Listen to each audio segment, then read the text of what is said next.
स्थिति में आ जाएंगे। जो व्यक्ति कर सकते हैं, अगला अभ्यास है वज्रासन। अभ्यास करते हुए हमें सदैव ध्यान रखना है, योग हमारा सपोर्टिंग नेचर प्रैक्टिस है और प्रकृति के साथ ही सामंजस्य बनाना है। वन अर्थ वन हेल्थ की ओर आगे बढ़ रहे हैं। सहजता पूर्वक श्वास को ले और छोड़े, शरीर को शिथिल करें, अंगों को पूरा ढीला कर दें, जितना संभव हो सके शरीर के एक स्थान को पीछे थोड़ा सा गैप रखेंगे। कर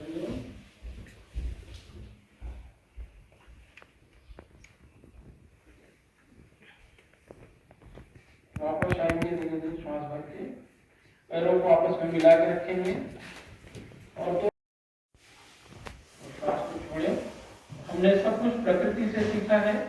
हमारे 84 लाख योनियों के आधार पर 84 लाख आसनों का निर्माण, उनमें से कुछ प्रमुख आसनों का अभ्यास हम आज यहाँ कर रहे हैं, जो माननीय आयुष मंत्रालय भारत सरकार के द्वारा बताए गए हैं, उसी का अनुपालन कर रहे हैं। अब इसी स्थिति में बने रहे, पैरों के बीच में गैप रख के हम अगला अभ्यास करेंगे उत्तान मंडूकासन।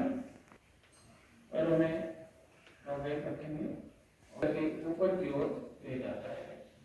वापस आ जाए, पैरों को सीधा रखें, सामने को मरीच्यासन या वक्रासन इसको कहते हैं। वक्रासन का अभ्यास कमर दर्द के लिए बड़ा लाभकारी है। सामान्य श्वास प्रश्वास लेते रहेंगे। दाहिने पैर को उठा के बाएं पैर के घुटने के पास ले आएंगे और हाथों को क्रॉस करते हुए पीछे की ओर घूम जाएंगे। जितना सहज स्थिति हो सके उतना ही रखेंगे। श्वास छोड़ते हुए जाएंगे, श्वास भरते हुए वापस, और पैरों की स्थिति को बदल देंगे। पैरों की स्थिति में इस अभ्यास को दूसरी तरफ से एक बार दोहराना है। श्वास छोड़ते हुए पीछे की ओर झुक जाना है। वापस आ जाए।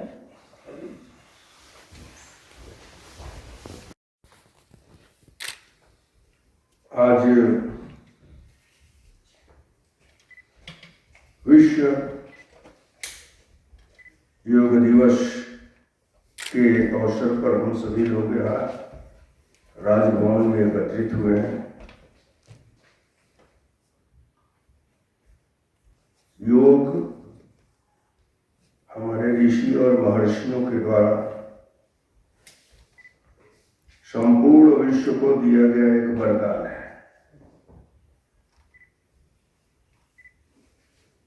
ऋषियों और महर्षियों ने शरीर को पुष्ट बनाने के साथ ही साथ सबको मन से जुड़ने के लिए योग की रचना किया था। नाम तो हम सभी लोग जानते हैं महर्षि पातंजलि का,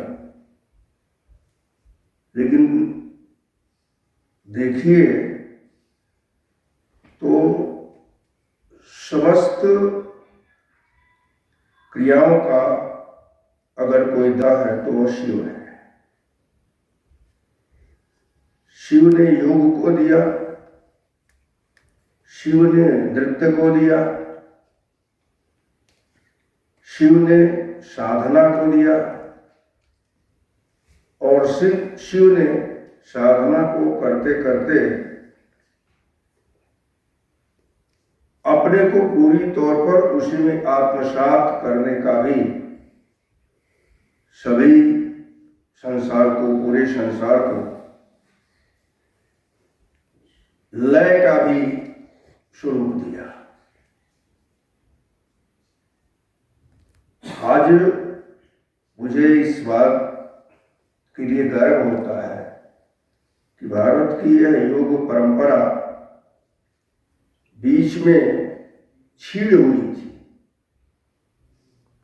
लेकिन पुनः ऋषियों ने इसे जागृत किया और मैं इसके लिए विशेष रूप से आभारी हूं कि ऋषि हमारे योग के ज्ञाता हमारे तो विभिन्न देशों में जाकर के इसका प्रशिक्षण देते रहे, लेकिन भारत के प्रधानमंत्री श्री नरेंद्र मोदी जी ने पूरा प्रयत्न करके यूएनओ के द्वारा यह घोषित कराया कि 21 जून अंतर्राष्ट्रीय योग दिवस के रूप में पूरा विश्व मनाएगा। और आज हम ये महसूस करते हैं कि योग धर्म का विषय नहीं रह गया है। लोगों ने पहले स्वास्थ्य की दृष्टि से योग को अपनाया और अब पूरी तौर पर आध्यात्म की दृष्टि से योग को अपनाए हुए हैं। श्वास और प्रश्वास ये दोनों योग का एक भाग है। आसन प्रत्याहार भी एक अंग है। केवल आसन ही नहीं बल्कि अंतिम स्थिति जो शिव ने दिया वह समाधि का दिया कि सब कुछ करते हुए हम समाधि को प्राप्त करें। और मैं समझता हूं कि समाधि सुषुप्त अवस्था भी है, समाधि जागृत अवस्था भी है। समाधि के बाद ही शिव ने पूरे विश्व को जागृत करने का भी काम किया था। वह अपने त्रिनेत्र से हर गलत को पूरी तौर पर भस्म भी करते थे और अपने इस विधा के द्वारा संपूर्ण विश्व का कल्याण करते थे। इस नाते मैं ईमान करके चलता हूं कि शिव हमारी इस परंपरा को जन्मदाता है। ऋषियों ने फिर अपनाया, समाज को दिया और आज इस समय ये यूएनओ ने जो है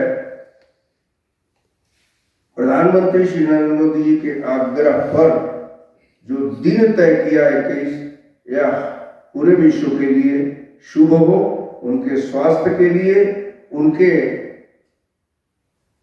देश के लिए, उनके समाज के लिए और उनके स्वयं के आत्मोत्थान के लिए। मैं इस अवसर पर आप सभी लोगों के समक्ष जो आप लोगों ने योग किया है, अगर इसकी निरंतरता रहे तो और अच्छी बात है।